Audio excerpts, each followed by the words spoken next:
নানা ধরনের বিপদ আপদ দিয়ে আল্লাহ তাআলা আমাদেরকে পরীক্ষা করবেন। তবে ইন্টারেস্টিংলি মজার বিষয় হচ্ছে পরীক্ষাটা এক একজনের এক এক রকম। পুরো পৃথিবীটা একটা পরীক্ষা ক্ষেত্র, কিন্তু কারো প্রশ্নপত্রের সাথে কারো প্রশ্নপত্রের কোনো মিল নাই। সুবহানাল্লাহ।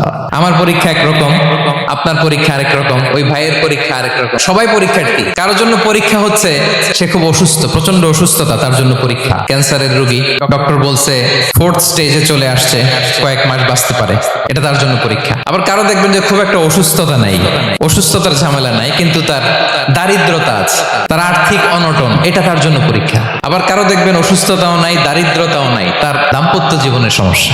অনেকের দেখবেন এগুলো কোনোটাই সমস্যা না, তার ছেলে কথা শোনে না, মাদকাসক্ত, রিহ্যাবে পাঠায়, আবার আসে, আবার গাঁজা খাওয়া শুরু করে। আছে না নাই বলেন? দেখেন তার পরীক্ষাটা আবার আলাদা। তাহলে পরীক্ষা ছাড়া, বিপদ আপদ ছাড়া দুনিয়াতে কেউ নাই।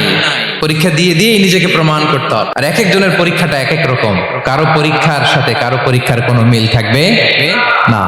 তো মাঝে মাঝে আমরা এটা ভুলে যাই। আল্লাহ তাআলা কালামে পাকে রিমাইন্ডার দিয়ে আমাদেরকে স্মরণ করিয়ে দিতে চান যে এই পৃথিবীতে আসলে তোমরা এসেছো পরীক্ষা দিতে। এটাই জীবনের বড় বাস্তবতা। এটা যদি ভুলে না যান, এটা যদি আপনার মাইন্ডসেটে থাকে যে পুরো জীবনটা একটা পরীক্ষা, তাহলে দেখবেন কোনো কিছু আপনাকে কাবু করতে পারবে না। আপনি হতাশ হবেন না, জীবন নিয়ে আর অভিযোগ থাকবে না, আপনি ভেঙে পড়বেন না, সব অভিযোগ হতাশা দূর হয়ে যাবে।